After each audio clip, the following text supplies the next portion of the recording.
నగరంలో ఆర్ కృష్ణయ్య భరత్ కుమార్ ఆధ్వర్యంలో జరిగిన బీసీ సదస్సులో పాల్గొని పోరాటానికి మద్దతు తెలిపిన తెలంగాణ రాష్ట్ర బీసీ ఐక్యవేదిక అధ్యక్షులు బేరి రామచంద్ర యాదవ్.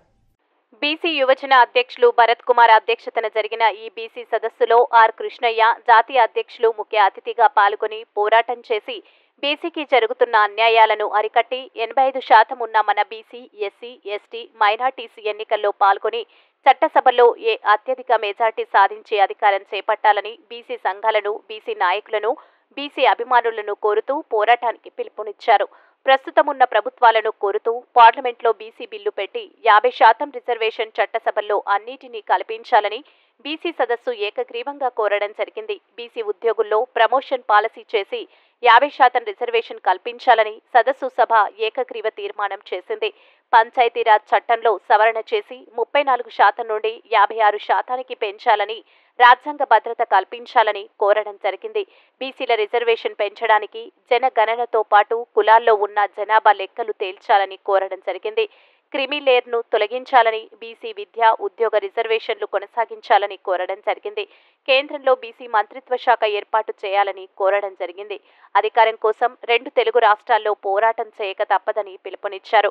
బీసీలపై జరుగుతున్న అన్యాయాలు, దౌర్జన్యాలు అరికట్టడానికి ఎస్సీ, ఎస్టీ అట్రాసిటీ యాక్ట్ మాదిరిగా బీసీలపైన కూడా బీసీ యాక్ట్ను పార్లమెంటులో ఆమోదించాలి. ప్రైవేటు రంగంలో కూడా రిజర్వేషన్ కల్పించాలని కోరడం జరిగింది. హైకోర్టు, సుప్రీంకోర్టులో కూడా రిజర్వేషన్లు ఏర్పాటు చేయాలని, న్యాయ వ్యవస్థలోనే కాకుండా అన్ని ఉన్నత పదవుల్లో రిజర్వేషన్ కల్పించాలని కోరడం జరిగింది. సుప్రీంకోర్టు, హైకోర్టులో కూడా బీసీలకు దామాషా పద్ధతి ప్రకారం రిజర్వేషన్ కల్పించాలి. అత్యధిక హాస్టల్లో కల్పించి పేదలకు విద్యతో పాటు భోజనాలు కూడా ఏర్పాటు చేసే విధంగా చూడాలి. బీసీలకు 10 నుండి 80 లక్షల వరకు లోన్ లేపించి అభివృద్ధి పరచాలి. బ్యాంకులు లోన్ ఇవ్వడం లేదు కాబట్టి కేంద్ర ప్రభుత్వం, రాష్ట్ర ప్రభుత్వాల్లో కూడా రిజర్వేషన్లు కల్పించాలని కోరారు. ఈ సదస్సులో గుజ్జే కృష్ణ, చాలా పెద్దలు మాట్లాడారు.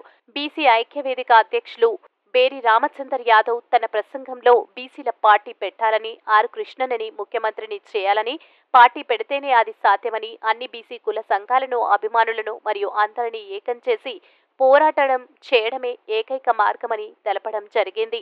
అడుక్కుంటే అధికారం రానే రాదు, ఎవ్వరు కూడా మన చేతికి అధికారం ఇవ్వరు అని, పోరాటమే ఏకైక మార్గమని బేరి రామచంద్ర యాదవ్ ప్రజలకు, బీసీలకు అందరికీ పిలుపునిచ్చారు. 85% ఉన్న మన అధికారమే లక్ష్యంగా బీసీ సంఘాలు, బీసీ నాయకులు, బీసీ యొక్క కార్యకర్తలు పల్లె నుంచి ఢిల్లీ వరకు పోరాటం చేసి అధికారం సాధించాలని పిలుపునిచ్చారు. ఈ కార్యక్రమంలో రాష్ట్ర వర్కింగ్ ప్రెసిడెంట్ లాల్ కృష్ణ, షేర్లింగంపల్లి యాదవ సంఘం అందెల సత్యనారాయణ యాదవ్, ప్రతి జిల్లా గొర్రెల మేకల పెంపకందారుల సంఘం జిల్లా అధ్యక్షులు మధు యాదవ్, 33 జిల్లాల అధ్యక్షులు, ప్రధాన కార్యదర్శులు, మహిళా సోదరీమణులు, విద్యార్థి నాయకులు, యువత పెద్ద ఎత్తున పాల్గొని కార్యక్రమాన్ని విజయవంతం చేశారు. వికారాబాద్ జిల్లా యాదగిరి యాదవ్ బీసీ సంఘం అధ్యక్షులు. భాష కానీ, తీరు కానీ ఎమ్మెల్యేలు లేక మంత్రులు లేకుండా కానీ ఎందుకు రాలేదు? ఈ రాజకీయ పార్టీలన్నీ అగ్రకులాల లోపల, ఆధిపత్యం లోపల ఉన్నాయి. కాబట్టి మీరందరూ, ప్రతి ఒక్కరు ఈ ఎన్నికల సందర్భంలో నిలబడ్డ ప్రతి నాయకుడిని ఒత్తిడి చేసి మీరందరూ పార్లమెంట్లో బీసీ బిల్లు పెట్టి చట్టసభలో బీసీలకు 50% రిజర్వేషన్లు పెట్టాలి. కేంద్రంలో బీసీలకు ప్రత్యేక మంత్రిత్వ శాఖ లేదు. మీకు అన్యాయం ఇవ్వాలి. అదేవిధంగా కేంద్ర స్థాయి లోపల మన దగ్గర కొట్లాడి అసెంబ్లీని వలగొట్టి, సెక్రటరీ వలగొట్టి, కలెక్టర్ సమావేశం పెట్టడం జరుగుతుంది. మరి ఇక్కడ వచ్చినట్టు బీసీ సోదరులందరూ కూడా పేరున ప్రత్యేక వందనాలు, నమస్కారాలు తెలియజేసుకుంటూ, మరి రాబోయే పార్లమెంట్ ఎలక్షన్లో ఒక 4-5 గట్టంలో నిలబడ్డారు కాబట్టి మన చేవెళ్ళ కాసారి జ్ఞానేశ్వర్ గారు ముద్రాజ్ బీసీ బిడ్డ, అదేవిధంగా నీలం మధు ముద్రాజ్ మన మెదక్, ఖచ్చితంగా హైదరాబాద్లో గడ్డం శ్రీనివాస్ యాదవ్ గారు, మరి ఎక్కడైతే బీసీ నాయకులు నిలబడ్డారో ఖచ్చితంగా ఇక్కడ వచ్చిన వాళ్ళందరూ కూడా ఒక సైనికుల్లాగా పనిచేసి వాళ్ళని గెలిపించుకుంటే ఖచ్చితంగా అన్న ఆశయం నెరవేరుతుంది.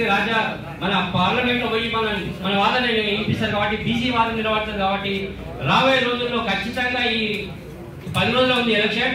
ఇక్కడ వచ్చిన వాళ్ళందరూ కూడా మన ప్రాంతాల్లో, మన నియోజకవర్గాల్లో పోయి ఖచ్చితంగా వాళ్ళు మనకు డబ్బులు ఇచ్చినా ఇవ్వకపోయినా మరి వేరే వాళ్ళ దగ్గర రెవెన్యూ దూరం దగ్గర డబ్బులు తీసుకొని అయినా సరే మన బీసీలో ఓటేయాలని చెప్పేసి ఈ సభముఖంగా తెలియజేసుకుంటున్నాం. మరి రాబోయే రోజుల్లో ఖచ్చితంగా అన్నగారు ఏదైతే బీసీలు కుల సంఘాలు నిర్వీర్యమైనవి, సభలు పెడతలేరు, మీటింగ్ పెడతలేరు, ఏ మండలాలలో కానీ నీ కాన్సెన్స్ లో కానీ ఖచ్చితంగా ప్రతి గ్రామ స్థాయి నుంచి బీసీ సంఘం మీటింగ్లు పెట్టుకొని సంఘాలు బలోపేతమైనప్పుడే మనం రాజాలే. కనీసం ఇలాంటి మీటింగ్లు ఒక 3 నెలల 6 నెలలకు మీటింగ్ పెట్టుకుంటుంటే ఇంకా చైతన్యం పెరుగుతుంది, గ్రామ స్థాయి నుంచి బలోపేతం కావాలి.